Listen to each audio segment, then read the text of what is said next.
could make the cut for the original 12 if Super Smash Bros. Was developed at the same roster size today? Let's explore that question, but before we do, let's set a couple of caveats. Only characters that have been featured before can be included, and no double dipping with any series representatives. Sound good? Then let's not waste another second and dive right into it. For anyone who might be a little rusty, here's the original 12 in all their glory. Today, they have a pretty notable legacy in the series, but if I was steering this ship and needed to make some modern adjustments, I'd keep 8 of the core cast and take out Luigi, Ness, Captain Falcon, and Jigglypuff.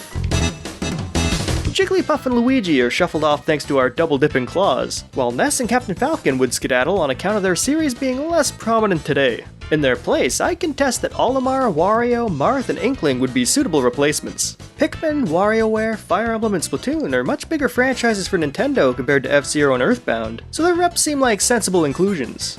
If we could take a quick detour and talk about stages for a second, presuming we keep the same expectation and only feature 9 stages like the original game, I think the Mushroom Kingdom, Jungle Hijinks, Hyrule Castle, Bryn Star, Pokemon Stadium, Green Greens, and Yoshi's Island would be broad-stroke mainstays with the addition of Inkopolis and Forest of Hope for the newcomers. I think Diamond City would have been a cool addition, but we have a cap and I think the other 2 deserve stage priority for being more popular. Fox, Marth, and Wario seem like the appropriate folks to go without their own turfs if you ask me.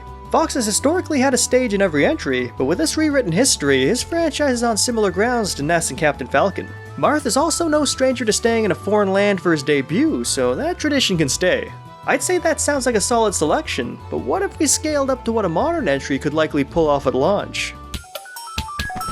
We'll be a little generous and say 25 slots with a development cycle that facilitate a full set without Echo Fighters. We'll shed the 1 rep per series rule too, so we can fill this out in a way that feels believable. For Mario, we'd see a return to the Melee lineup with Luigi making a comeback alongside Bowser and Peach. Donkey Kong would get Diddy Kong and King K. Rool, Kirby would welcome Meta Knight and King Dedede, and Link would see Ganondorf and Zelda complete their trifecta. Pokemon would be further showcased with Charizard and Lucario, while Ridley would join the fray alongside Samus. There's certainly a case for Fox seeing Falco return, but I'd sooner see a more balanced selection of villains than cut the obvious obscure choice.